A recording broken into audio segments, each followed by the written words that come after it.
as the business matures and you start to, delegate, you start to defer the responsibility, it's a massive mindset shift, because I think the issue is when you first start, you're worrying about every pound, you're worrying about every penny, you're worrying about every customer that you may or may not lose or win, or all of these different things. And as you get bigger and as you have more customers, you realize that actually a small loss in one place is not going to affect the business in the same way as you not being able to focus on the bigger things.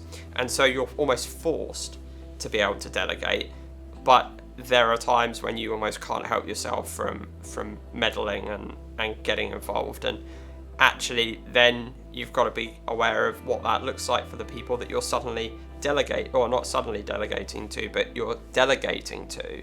Because when you start delegating, if you then start meddling, it's about, whether they feel like you don't trust them, and they can feel undermined. And so you suddenly have to understand that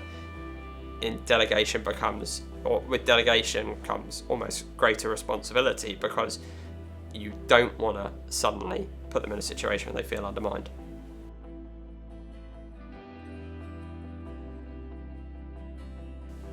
I think the delegation piece comes from when you start to build up those key areas, and you have to accept that you don't necessarily know everything about everything anymore. So I understand technology, but I'm not a coder, I'm not necessarily a developer. And so I have to trust the development team to be able to do that, which means I have to trust the person that runs that team to be able to do that. And if I tried to meddle in that, it just would go wrong. So it comes from building out those teams and taking on people that have more experience, or are better placed to do something than you are.